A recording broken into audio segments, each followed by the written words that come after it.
టీసెట్ ప్రేక్షకులు అండ్ పోటీ పరీక్షలు ప్రిపేర్ అవుతున్న అభ్యర్థులు, ఈ ఎపిసోడ్లో మనం 2024 జూలై కరెంట్ అఫైర్స్ డిస్కస్ చేస్తున్నాం. దానిలో భాగంగా 2024 జూలైలో జరిగిన నియామకాల గురించి చర్చిద్దాం. యూరోపియన్ కౌన్సిల్ న్యూ ప్రెసిడెంట్గా యాంటోనియో కోస్టా ఎంపికయ్యారు. యాక్చువల్లీ యాంటోనియో కోస్టా పోర్చుగల్ ప్రధానిగా పనిచేశాడు 2024 వరకు. పోర్చుగల్ ప్రధాని ఆర్ పోర్చుగల్ మాజీ ప్రధాని అని చెప్పుకోవాలి. సో ఎందుకంటే ప్రస్తుతం పనిచేయట్లేదు కదా. సో పోర్చుగల్ మాజీ ప్రధాని. ఇక్కడ పోర్చుగల్ మాజీ ప్రధానులు ఇద్దరు 2 అత్యున్నత హోదాలో ఉన్నారు. ఫస్ట్ అయితే మన ప్రస్తుత అంశం. So Antonio D'Costa, full name వచ్చి యాంటోనియో డికోస్టా. ఈయన 2019 నుంచి 2024 వరకు సో పోర్చుగల్ ప్రైమ్ మినిస్టర్గా పనిచేశాడు. తదనంతరం ఈయన యూరోపియన్ కౌన్సిల్ ప్రెసిడెంట్గా ఎన్నిక కావడం జరిగింది. ఇక్కడ యూరోపియన్ కౌన్సిల్ అంటే యూరోపియన్ యూనియన్కు చెందిన ఒక విభాగం. సో యూరోపియన్ యూనియన్ ఏదైతే ఉందో సో ఇది మనకి 1951 సంవత్సరంలో ఏర్పాటు కావడం జరిగింది. సింపుల్గా చెప్పాలంటే దీన్ని ఏమంటామంటే యూరప్ దేశాల సమాఖ్య అంటాం. ఆసియా ఖండం మొత్తం కలిపి ఒక యూనియన్ లేదు. ఆసియాలో ఉప విభాగాలు ఉన్నాయి. అంటే సో మనకు దక్షిణాసియా దేశాలని కలిసి సార్క్గా అండ్ ఆగ్నేయ ఆసియా దేశాలను కలిసి ఏషియన్గా ఏర్పడ్డాయి కదా. అలాగే ఆఫ్రికా ఒక యూనియన్ ఉంది, దట్ ఈస్ ఆఫ్రికన్ యూనియన్. అలాగే యూరప్ దేశాల సమాఖ్యనే యూరోపియన్ యూనియన్ అంటాం. ఇది 1951లో ఏర్పడింది. దీని ప్రధాన కార్యాలయం వచ్చి బ్రసెల్స్లో ఉంది. Actually Brussels is a headquarter of so మనకి Brussels is a capital of Belgium. Belgium దేశ రాజధాని బ్రసెల్స్ ఉంది కదా. సో అక్కడ ఉంది. మన బ్రసెల్స్లో నాటో ప్రధాన కార్యాలయం కూడా అక్కడే ఉంది. అండ్ ఐక్యరాజ్య సమితి ప్రధాన కార్యాలయం న్యూయార్క్లో ఉంటే దానికి 2 ప్రాంతీయ కార్యాలయాలు ఉన్నాయి. ఒకటి ఇరాక్ రాజధాని బాగ్దాద్ అండ్ రెండోది వచ్చేసి సో ఇరాన్లోని బ్రసెల్స్. అంటే బ్రసెల్స్ వచ్చి NATO head quarter, European union head quarter and UNO ప్రాంతీయ కార్యాలయం కూడా ఇక్కడే ఉంది. ఓకే. సో ఈ పోర్చుగల్ దీనిలో మొత్తం సభ్య దేశాలు వచ్చేసి 27 మెంబర్స్ ఉన్నారు. గతంలో 28 ఉండేవి, కానీ బ్రిటన్ దీని నుంచి వైదొలింది కాబట్టి సో 27గా చెప్తాం. ఇక ఈ పోర్చుగల్ నుంచి ఇంకొక మాజీ ప్రధాని కూడా ఉన్నారన్న కదా. ఆయన ఎవరంటే Antonio Guterres. Antonio Guterres topic ఇక లేదు, బట్ యాంటోనియో డికోస్టా వచ్చాడు కాబట్టి ఆయన లాంటి అర్హతలు ఉన్న వ్యక్తి, అదే పోర్చుగల్కు ప్రధానిగా పనిచేసిన వ్యక్తి ఈయన. సో యాంటోనియో గుటెర్రస్ వచ్చేసి మనకి పోర్చుగల్ మాజీ ప్రధానిగా పనిచేశాడు 2017 జనవరి 1 నుంచి 2021 డిసెంబర్ 31 వరకు. ఈయన యుఎన్ఓ సెక్రటరీ జనరల్గా పనిచేశాడు అండ్ ప్రస్తుతం కూడా ఇంకా యుఎన్ఓ సెక్రటరీ జనరల్గా పనిచేస్తున్నాడు. అంటే ఈయన 2022 జనవరి 1నే తిరిగి ఎంపిక కావడం జరిగింది. అంటే వరుసగా 2వ సారి పనిచేస్తున్నాడు. సో యుఎన్ఓలో ప్రతి సెక్రటరీ జనరల్ కూడా 2 సార్లు పనిచేశారు. ఒక ఈజిప్ట్కి చెందిన బోత్రోస్ గలీ, ఈయన 1992 జనవరి 1 నుంచి 96 డిసెంబర్ 31 5 ఇయర్స్ ఉన్నాడు. ఆయన మాత్రమే ఒకసారి పనిచేశాడు. ఎందుకంటే ఆయన 2వసారి నామినేషన్ అమెరికా వీడియో చేసింది. దాంతో ఆయన ప్రత్యర్థి కోఫీ అన్నన్ సో ఏకగ్రీవంగా అప్పట్లో సెక్రటరీ జనరల్గా ఎంపికయ్యాడు. ఇప్పటిదాకా ఎంపికైన సెక్రటరీ జనరల్ అందరూ కూడా నాన్ ఇండియన్స్. ఇండియా నుంచి ఎవరు సెక్రటరీ జనరల్ ఎంపిక కాలేదు. కానీ కోఫీ అన్నన్ తర్వాత అండ్ ప్రస్తుతం యాంటోనియో గుటెరస్ కన్నా ముందు ఉన్న బాన్ కీ మూన్ పై శశి థరూర్ అనే భారతీయుడు పోటీ చేశాడు. శశి థరూర్ కేరళలోని తిరువనంతపురం నుంచి ఇప్పుడు 4వసారి ఎంపీగా పనిచేస్తున్నాడు. ఆయన గతంలో కేంద్ర సాహిత్య అకాడమీ ఉత్తమ రచయితగా ఇంగ్లీష్ నుంచి అవార్డు కూడా ఎంపిక కావడం జరిగింది. సో గత ఎన్నికల్లో 18 లోక్సభ ఎన్నికల్లో ఆయన కేంద్ర మంత్రి రాజీవ్ చంద్రశేఖర్ రెడ్డిపై 15,000 ఓట్లతో గెలుపొందాడు. సో ఆయన బాన్ కీ మూన్ పై పోటీ చేసి ఓడిపోయాడు. అంటే ఆయన బాన్ కీ మూన్ పై పోటీకి దిగాడు, బట్ ఆయన అప్లికేషన్ అమెరికా వీటో చేసింది. బాన్ కీ మూన్ ఏకగ్రీవంగా ఎంపికయ్యాడు. తద్వారా యుఎన్ఓ సెక్రటరీ జనరల్ పదవికి పోటీ చేసిన ఏకైక భారతీయుడిగా శశి థరూర్కు ప్రత్యేకత వచ్చింది. CBDT chairman. ఇక్కడ సిబిడిటి అంటే దీని ఫుల్ ఫామ్ ఏంటంటే మనకి central board of direct taxes అంటాం. Central board of direct taxes. So దీన్నే కేంద్ర ప్రత్యక్ష పన్నుల సంఘం, central board of direct taxes. So దీన్ని కేంద్ర ప్రత్యక్ష పన్నుల సంఘం అని పిలుస్తాం. దాని చైర్మన్గా ప్రస్తుతం మనకి రవి అగర్వాల్ ఎంపిక కావడం జరిగింది. Next one, chief of the army staff. ఓకేనా. లెఫ్టినెంట్ జనరల్ ఉపేంద్ర ద్వివేది ఎవరైతే ఉన్నారో ఆయన జనరల్గా ప్రమోట్ కావడం జరిగింది. ఏంటి ఉపేంద్ర ద్వివేది అంటే చూడండి, మనకు త్రివిధ దళాలు ఉన్నాయి. So army, navy and air force. So మొత్తం మనకు త్రివిధ దళాలు ఉన్నాయి. ఓకే.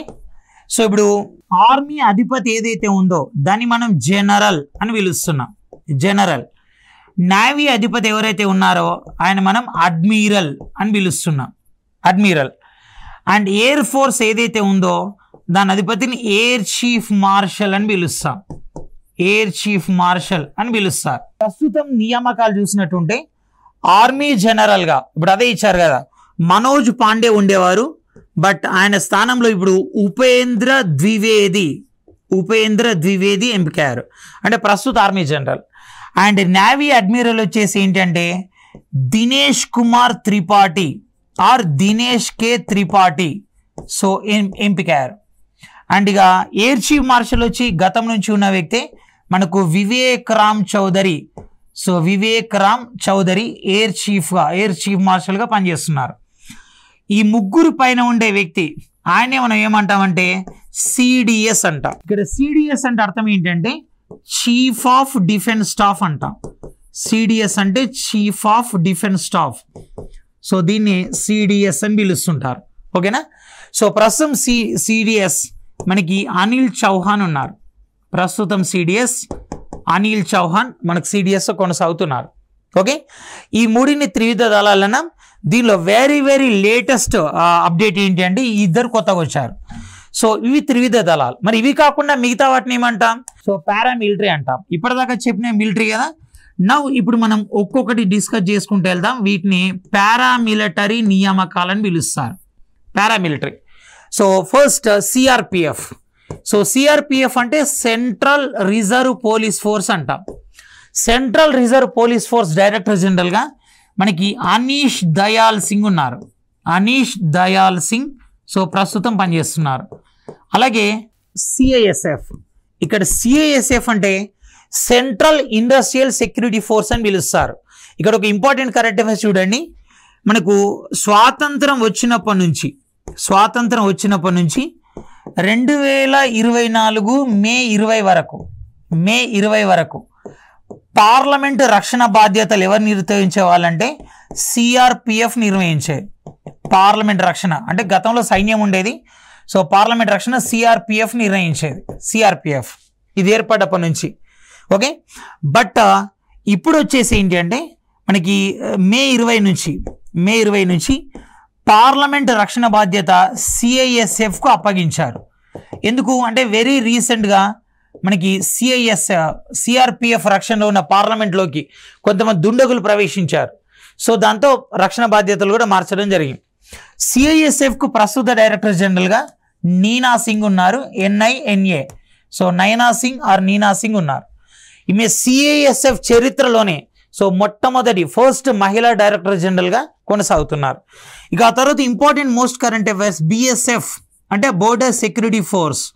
యాక్చువల్గా BSF డైరెక్టర్ జనరల్గా కేరళకు చెందినటువంటి నితిన్ అగర్వాల్ అనే వ్యక్తి ఉన్నారు. కానీ రీసెంట్గా కేంద్ర ప్రభుత్వం ఇతన్ని తొలగించింది. ఎందుకంటే ఈ మధ్యలో జమ్మూ కాశ్మీర్లో ఉగ్రవాదుల కదలికలు పెరిగిపోయినాయి. బార్డర్స్ దగ్గర ప్రహార గాయడం కోసం సపరేట్ వింగ్ ఉంటుంది, ITBP BSF ఉంటాయి. వాళ్ళు బార్డర్స్ దగ్గర రక్షణ సరిగ్గా చూస్తూ ఉగ్రవాద చొరబాట్ల గురించి సైన్యానికి అంటే లోపల గస్తీ కాస్తున్న సైన్యానికి సమాచారం ఇవ్వాలి. అప్పుడు అలర్ట్గా ఉంటారు. కానీ ఇప్పుడేం జరిగింది? సో వాళ్ళు ఉగ్రవాదుల కదలికలను పసిగట్టలేకపోవడంతో సో సైన్యం అంత అలర్ట్గా ఉండదు కదా, దాంతో సైన్యం పైన దాడులు జరిగి చంపేస్తున్నారు. దాంతో నితిన్ అగర్వాల్ని తొలగించారు. మళ్ళీ కొత్త వ్యక్తి వస్తారు, వచ్చినప్పుడు దాని గురించి అప్డేట్ చేద్దాం. సో ఇక నెక్స్ట్ ఇది కాకుండా ITBP అంటే దీన్ని మనం ఇండో టిబెటన్ బోర్డర్ పోలీస్ అంటాం. దీని డైరెక్టర్ జనరల్గా నూతన నియామకం రాహుల్ రస్గోత్రా సో కొనసాగుతున్నారు. అండ్ ఇక SSB దీన్ని మనం సశస్త్ర సీమా బల్ అని పిలుస్తుంటాం. సో SSB డైరెక్టర్ జనరల్గా మన గతంలో మనకు రష్మి శుక్లా ఉండేది. సో రష్మి శుక్లా మహారాష్ట్రకు మొట్టమొదటి మహిళా DGPగా అపాయింట్ కావడంతో సో ఇప్పుడు రష్మి శుక్లా ప్లేస్లో మనకు దల్జీత్ సింగ్ చౌదరి వచ్చారు. ఓకే. సో SSB ఆ తర్వాత NSG. So NSG director general అంటే నేషనల్ సెక్యూరిటీ గార్డ్స్ అంటాం. నేషనల్ సెక్యూరిటీ గార్డ్స్ డైరెక్టర్ జనరల్గా మనకు వచ్చి నలిన్ ప్రభాత్ ఉన్నారు. నలిన్ ప్రభాత్ కరీంనగర్ వరంగల్లకు SPగా పనిచేశాడు. సో ఆయన ఇప్పుడు కేంద్ర సర్వీసులో కొనసాగుతున్నారు. కరీంనగర్లో ఉమేష్ చంద్ర సస్పెన్షన్ అనంతరం ఆయన SPగా రావడం జరిగింది. ఓకే. ఆ తర్వాత వచ్చేసి NCC అంటే నేషనల్ క్యాడెట్ కార్ప్స్ అంటాం. దీని డైరెక్టర్ జనరల్గా లెఫ్టినెంట్ జనరల్ గుర్బీర్ పాల్ కొనసాగుతున్నారు. Lieutenant general Gurbir Pal Singh. So ఇది మనకి పారామిలిటరీకి సంబంధించిన రకరకాల నియామకాలు. సో అవన్నీ ఒక దగ్గర చేశాం. నెక్స్ట్ వన్, ఆ తర్వాత మనకి State Bank of India SBI నూతన చైర్మన్గా Challa Srinivasulu Setty. So SBI State Bank of India అంటాం. సో SBI చైర్మన్గా పనిచేసిన ఫస్ట్ ఉమెన్ మనకి అరుంధతి భట్టాచార్య. ఇక SBI ప్రజెంట్ చైర్మన్ వచ్చేసి మనకి దినేష్ కే కారా ఆర్ దినేష్ కుమార్ కారా అంటాం. బట్ ఈ దినేష్ కుమార్ కారా పదవీ కాలం ఏదైతే ఉందో 2024 ఆగస్టు 28న ముగుస్తుంది. సో అప్పుడు ఆగస్టు 28 నుంచి మనకి చల్లా శ్రీనివాసులు శెట్టి సో నూతన చైర్మన్గా అపాయింట్ అవుతున్నారు. సో SBIకి చైర్మన్గా అపాయింట్ అయిన తెలుగు వ్యక్తిగా ఈయనొక ప్రత్యేకత వచ్చింది. సో శ్రీనివాసులు శెట్టి నూతన చైర్మన్గా అపాయింట్ అవుతారు. ఇక రెండోది, ఇక్కడ ఇతర కరెంట్ అఫైర్స్ కనుక తీసుకుంటే SBI మనకు వచ్చేసి రీసెంట్గా ఒక యాప్ ప్రవేశపెట్టింది, అదే YONO app. So YONO full form ఏంటంటే మనకి you only need one. So అదే YONO, you only need one. So next one, chairman of WCO. So WCO means ఏంటంటే మనకి దీన్ని వరల్డ్ కస్టమ్స్ ఆర్గనైజేషన్ అంటాం. సో వరల్డ్ కస్టమ్స్ ఆర్గనైజేషన్ అనేది మనకి 1952లో ఏర్పడింది. ఓకేనా. సో దీని ప్రధాన కార్యాలయం వచ్చేసి మనకు బ్రసెల్స్లో ఉంటుంది. ఓకేనా. దీనిలో సభ్య దేశాలు 186 సభ్య దేశాలు ఉన్నాయి. సో కస్టమ్స్ అంటే ఏంటి, ఇక్కడ సుంకాలు అంటే ఎగుమతి దిగుమతులకు సంబంధించిన పన్నులు అన్నమాట. ఓకేనా. సభ్య దేశాలు 186 ఉన్నాయి. అండ్ దీని సెక్రటరీ జనరల్గా మనకు ఇయాన్ శాండర్స్ అనే వ్యక్తి పనిచేస్తున్నాడు. సో ఈ సంస్థ ప్రధాన కార్యాలయం బెల్జియం రాజధాని బ్రసెల్స్లో ఉంది. సో బ్రసెల్స్లో మనకు అనేక ప్రధాన కార్యాలయాలను ఇంతకుముందు చెప్పుకున్నాం. సో ఇంతకుముందు చెప్పుకున్నట్టుగా మనకు బ్రసెల్స్లో సో నాటో హెడ్ క్వార్టర్ ఉంది. నాటో అంటే నార్త్ అట్లాంటిక్ ట్రీటీ ఆర్గనైజేషన్. 1949లో ఏర్పడ్డ నాటోలో ప్రస్తుతం మనకి 32 సభ్య దేశాలు ఉన్నాయి. వెరీ రీసెంట్గా 2024లో దానిలో మనకి స్వీడన్ చేరింది. ఓకేనా. ఇది ప్రపంచంలో ఏకైక యుద్ధ కూటమి. ఇక నాటో ప్రధాన కార్యాలయంతో పాటు యూరోపియన్ యూనియన్ ప్రధాన కార్యాలయం ఉంది.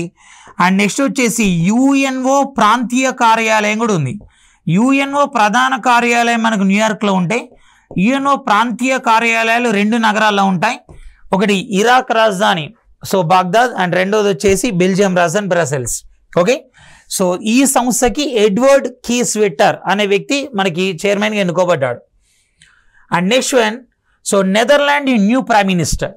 యాక్చువల్గా నెదర్లాండ్ ఏంటి, దీన్నే డచ్ దేశం అంటాం నెదర్లాండ్. సో నెదర్లాండ్ రాజధాని ఆమ్స్టర్డామ్.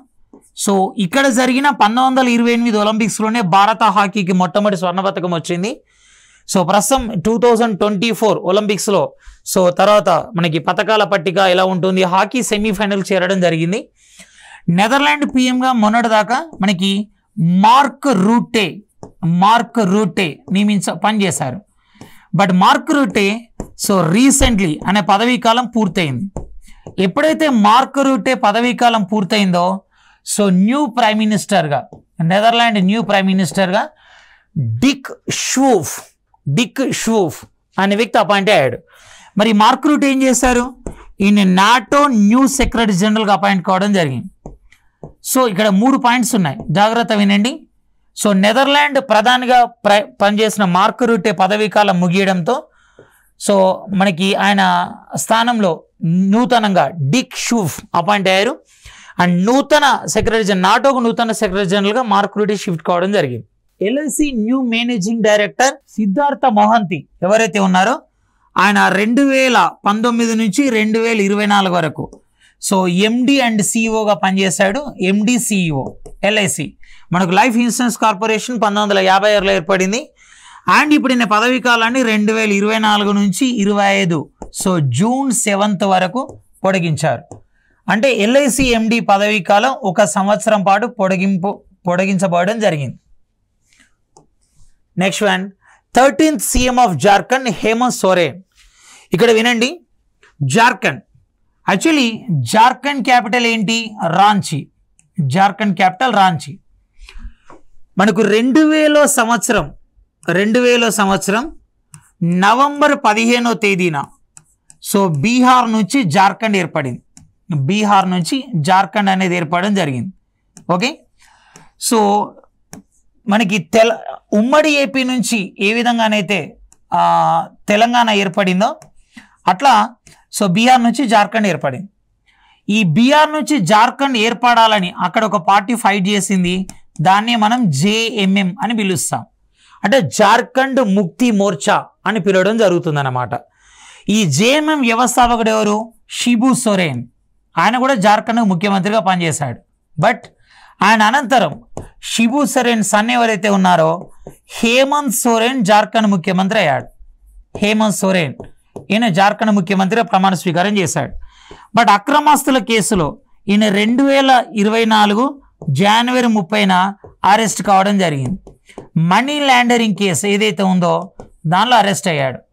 సో అరెస్ట్ అయ్యారు కాబట్టి ఆయన పార్టీ నుంచి మనకు 2024 ఫిబ్రవరి 2వ తేదీన సో చెంపై సోరెన్ ముఖ్యమంత్రిగా ప్రమాణ స్వీకారం చేశారు. చెంపై సోరెన్. సో చెంపై సోరెన్ ఎప్పటిదాకా ఉన్నాడు? ఆయన జూలై 4 దాకా ఉన్నాడు. ఇప్పుడు 2024లో. ఎందుకంటే ఆ లోపు హేమంత్ సోరెన్ బెయిల్పై విడుదలై వచ్చాడు కాబట్టి మళ్ళీ ఆ పార్టీ అధినాయకుడు ఆయన లీడర్ ఆయనే కాబట్టి ఆయనే ముఖ్యమంత్రి అయ్యారు. దాంతో 2024 జూలై 4న మళ్ళీ మనకి హేమంత్ సోరెన్ మళ్ళీ ముఖ్యమంత్రిగా ప్రమాణ స్వీకారం చేశారు. మళ్ళీ ముఖ్యమంత్రిగా ప్రమాణ స్వీకారం చేయడం. ఇక ఇటీవలి 6 నెలల కాలంలో వివిధ రాష్ట్రాల్లో వచ్చిన ముఖ్యమంత్రులు కనుక చూస్తే రాజస్థాన్లో అశోక్ గెహ్లాట్ సో ప్రభుత్వం ఊడిపోయింది. కొత్తగా అక్కడ వచ్చేసి మనకి భజన్లాల్ శర్మ వచ్చారు. ఆయన మధ్యప్రదేశ్లో బీజేపీ తిరిగి తన అధికారం నిలబెట్టుకుంది. కానీ అక్కడ ఒకప్పటి ముఖ్యమంత్రి శివరాజ్ సింగ్ చౌహాన్ కాకుండా మోహన్ యాదవ్ అనే వ్యక్తికి అవకాశం ఇచ్చారు. శివరాజ్ సింగ్ చౌహాన్ ప్రస్తుతం కేంద్ర వ్యవసాయ శాఖ మంత్రిగా పనిచేస్తున్నారు. ఇక నెక్స్ట్ వచ్చేసి తెలంగాణలో గత ప్రభుత్వం అధికారంలోకి వచ్చింది. ప్రస్తుతం మనకి డిసెంబర్ 7 నుంచి 2023లో సో రేవంత్ రెడ్డి గారు ముఖ్యమంత్రిగా కొనసాగుతున్నారు. And next one so Chhattisgarh. అక్కడ కాంగ్రెస్ ప్రభుత్వం ఉండేది. గతంలో మనకి ప్రస్తుతం వచ్చేసి ఇక్కడ బీజేపీ వచ్చింది. అక్కడ విష్ణు దియో సాయి అనే వ్యక్తి ముఖ్యమంత్రిగా కొనసాగడం జరుగుతుంది. సో ఇది అంతర్గత మార్పు. అంటే ఇక్కడ ఎన్నికలు జరగలేదు కానీ మనీ లాండరింగ్ కేసులో ముఖ్యమంత్రి అరెస్ట్ కావడంతో కొత్త ముఖ్యమంత్రి వచ్చారు. So UK 50th prime minister Keir Starmer. So UK United Kingdom. ఏంటి యూకే? సో యాక్చువల్గా యూకే అన్నది కూడా బ్రిటన్ అనాలి, ఎగ్జాక్ట్ పదం అవుతుంది. ఇంగ్లాండ్ ఒక దేశం, ఓకేనా, దాని రాజధాని లండన్. సో ఎప్పుడైతే మనం ఇంగ్లాండ్కు స్కాట్లాండ్ వేల్స్ అనే మరో 2 దేశాలు కలుపుతామో, ఓకేనా, అప్పుడు దాన్ని ఏమంటారంటే బ్రిటన్ అంటారు. బ్రిటన్. ఓకే, ఈ మూడింటికి అంటే బ్రిటన్కు ఈ మూడింటికి నార్త్ ఐర్లాండ్ కనుక కలిస్తే దాన్ని ఏమంటారంటే యూకే అంటారు. అండ్ ఈ బ్రిటన్కు అంటే ఇంగ్లాండ్కు స్కాట్లాండ్ వేల్స్కు నార్త్ ఐర్లాండ్ కాకుండా రిపబ్లిక్ ఆఫ్ ఐర్లాండ్ కనుక కలిసిందనుకోండి, సో రిపబ్లిక్ ఆఫ్ ఐర్లాండ్ కలిస్తే దాన్ని ఏమంటారంటే అప్పుడు దాన్ని బ్రిటిష్ ఐల్స్ అంటారు. ఓకేనా. సో గత 1 year కాలంగా బ్రిటన్లో అనేక రాజకీయ సంక్షోభాలు వస్తున్నాయి. సో మనకు 2022లో అక్కడ బ్రిటన్ రాణి మరణించడం అండ్ తర్వాత సో మనకి ప్రధానుల మార్పు తర్వాత 2022 అక్టోబర్ 25 నుంచి రిషి సునాక్ కొనసాగారు. ఆయన రిపబ్లికన్ పార్టీకి చెందిన వ్యక్తి. బట్ ఇటీవల ఎన్నికల్లో అక్కడ రిపబ్లికన్ అధికారం కోల్పోయింది. అండ్ కొత్తగా వచ్చిన కీర్ స్టార్మర్ ఎవరైతే ఉన్నారో ఆయన లేబర్ పార్టీ నుంచి ప్రైమ్ మినిస్టర్గా పనిచేస్తున్నారు. So Iran president. సో ఇక్కడ ఇష్యూ ఏంటంటే మనకు ఇరాన్ ఓల్డ్ నేమ్ ఏంటంటే దీన్నే మనం పర్షియా అని పిలుస్తాం. Iran old name Persia. Okay. So క్రీస్తు శకం 7వ శతాబ్దంలో పర్షియా పైకి తురుష్కుల దండయాత్రలు స్టార్ట్ అయినాయి. దాంతో పర్షియాలో ఉన్న పారసీలు కాస్త ఇతర దేశాలకు వలసపోయారు. 10వ శతాబ్దం వరకు పర్షియా ఇస్లామిక్ దేశమని ఇరాన్గా మారింది. సో ఇరాన్ ప్రెసిడెంట్గా మనకి ఇబ్రహీం రైసీ ఉండేవారు. కానీ అజర్బైజాన్ ఇరాన్ రెండు కలిసి నిర్వహిస్తున్న సంయుక్త ప్రాజెక్టు శంకుస్థాపన కోసం వెళ్ళిన ఆయన సో 2024 సో మే 19న హెలికాప్టర్ ప్రమాదంలో మరణించాడు. అయితే దీనిలో ఇజ్రాయెల్ గూఢాచార సంస్థ మెస్సాద్ హత్య ప్రమేయం ఉంది అని కూడా చెప్పుకుంటూ ఉంటారు. సో ఆయన మరణించడం జరిగింది. ఆయన మరణించిన తర్వాత మనకు మేజర్గా 6 వ్యక్తులు పోటీ పడ్డారు. 6 వ్యక్తులు పోటీ పడ్డారు. సో 6 వ్యక్తులు ఎప్పుడు పోటీ పడ్డారు? 2024 జూన్ 28న పోటీ పడ్డారు. జూన్ 28న. కానీ ఎవరికి కూడా 50% ఓట్లు రాలేదు. ఎవరికి కూడా 50% ఓట్లు రాలేదు. ఓకేనా? సో ఇరాన్ రాజ్యాంగం ప్రకారం పోలైన ఓట్లలో ఎవరికైతే 50% వస్తాయో వాళ్ళు అధికారంలోకి వస్తారు. కాబట్టి మళ్ళీ ఏం చేశారు? జూలై 4న ఎన్నిక నిర్వహించారు. సో జూలై 4న ఎన్నిక నిర్వహించడం జరిగింది. మేజర్గా 2 పోటీ పడ్డారు. ఒకరు మసూద్ పెజెష్కియాన్. సో ఈ జూలై 4న జరిగిన ఎన్నికలకు పోటీ పడ్డ వాళ్ళు మసూద్ పెజెష్కియాన్. సో మసూద్ పెజెష్కియాన్ని ఆయన సంస్కరణవాదిగా కూడా పిలుస్తుంటారు, ఇరాన్లో లిబరలిస్ట్గా పిలుస్తుంటారు. అండ్ వర్సెత్ సయీద్ జలీలి. సో 2 పోటీ పడితే ఈయనకు 54% ఓట్లు వచ్చినాయి. సో 54.26 అండ్ ఈయనకు వచ్చేసి 45% ఓట్లు వచ్చినాయి. ఇక మళ్ళీ 1% మిస్ అయిందంటే పాయింట్, కొన్ని ఆయనకు కొన్ని ఈయనకు వచ్చినాయి. సో దాంతో 50% వచ్చినాయి. కాబట్టి మసూద్ పెజెష్కియాన్ సో ఇరాన్ అధ్యక్షుడిగా ఆయన ప్రమాణ స్వీకారం చేయడం జరిగింది. ఓకే, సో ఇది ఇరాన్లో జరిగిన ఇష్యూ. మరి ఇప్పుడు ఇజ్రాయెల్కి ఇరాన్కి మధ్య ఉన్న ఇష్యూ ఏంటి అని అంటే మనకు 2023 అక్టోబర్ 7న సో పాలస్తీనాలోని హమాస్ ఉగ్రవాదులు ఇజ్రాయెల్పై దాడి చేశారు. హమాస్ ఉగ్రవాదులు ఇజ్రాయెల్పై దాడి చేశారు. ఓకేనా? సో ఇజ్రాయెల్పై దాడి జరిగింది. దానివల్ల పెట్టిన పేరు ఏంటి? ఆపరేషన్ అల్ మాస్క్. ఇలా రకరకాల పేర్లు పెట్టారు. దాని కౌంటర్గా అదే రోజు ఇజ్రాయిల్ హమాస్పై దాడి చేసింది. సో దాన్ని వాళ్ళేం పేరు పెట్టారు? ఆపరేషన్ ఐరన్ స్వార్డ్ అనే పేరు పెట్టారు. ఈ 2 దేశాల మధ్య అంతర్యుద్ధంలో సుమారు ఒక 5,000 మంది భారతీయులు చిక్కుకొనిపోయారు. వాళ్ళందరినీ కాపాడడం కోసం అప్పట్లో భారత ప్రభుత్వం ఆపరేషన్ సో మనకి అజయ్ అనే కార్యక్రమం కూడా చేపట్టి. బట్ ఇక్కడ హమాస్ ఉగ్రవాదులకి ఇరాన్ ఆశ్రయం ఇస్తుంది. అండ్ హమాస్ అధినేత ఎవరైతే ఉన్నారో ఓకేనా ఇస్మాయిల్ హనియే సో ఆయనకి ఇరానే ఆశ్రయం ఇస్తుంది అండ్ ఇరానే ఆయుధాలు సప్లై చేస్తుంది ఆరోపణ. రీసెంట్గా ఇస్మాయిల్ హనియేని కూడా ఇరాన్లో మెసాద్ సో వాళ్ళు చంపేశారు. సో ఇప్పుడు ఈ 2 దేశాల మధ్య అంతర్యుద్ధంలో మనకి ఇరాన్ పాత్ర ఉంది అని ఇజ్రాయెల్ భావిస్తుంది. కాబట్టి సో మనకి ఇజ్రాయెల్పై ఇరాన్ అనేక రకాల ఆంక్షలకు అండ్ అనేక రకాల కార్యక్రమాలకు సో దిగుతుంది. 16th ఫైనాన్స్ కమిటీ సో మనకు 5 సభ్యుల చేత నియమించబడింది. ప్రతి 5 సంవత్సరాలకు ఒక ఆర్థిక సంఘం అనేది ఏర్పాటు చేయడం జరుగుతుంది. సో 15th కమిషన్ చైర్మన్గా మనకు నందకిషోర్ సింగ్ పనిచేశారు. సో మనకి ఇప్పుడు 16th కమిషన్ వచ్చేసి ఫైనాన్స్ కమిషన్ వచ్చేసి మనకి అరవింద్ పనగారియా. ఈయన నీతి ఆయోగ్కి మొట్టమొదటి వైస్ చైర్మన్గా పనిచేశారు అరవింద్ పనగారియా. ఓకే, సో ఆ తర్వాత దానిలో సభ్యులుగా తీసుకున్నట్టుంటే so doctor Poonam Gupta so ఈయన అడ్వైజరీ కౌన్సిల్ కన్వీనర్గా అపాయింట్ అయ్యారు. అండ్ డికే శ్రీవాస్తవ ఈయన chief policy adviser. And Neelkanth Mishra chief economist. And తర్వాత ప్రాంజల్ భండారి ఈయన చీఫ్ ఇండియా ఎకనమిస్ట్. సో ఇలా రకరకాల పదవులు ఉన్న రాహుల్ బజోరియా ఈయన managing director and head of emerging మార్కెట్స్కి పనిచేస్తున్నారు. వీళ్ళందరూ కూడా 16th ఫైనాన్స్ కమిషన్ సలహా మండలికి సభ్యులుగా నియమించబడ్డారు. And next one prime minister of Nepal.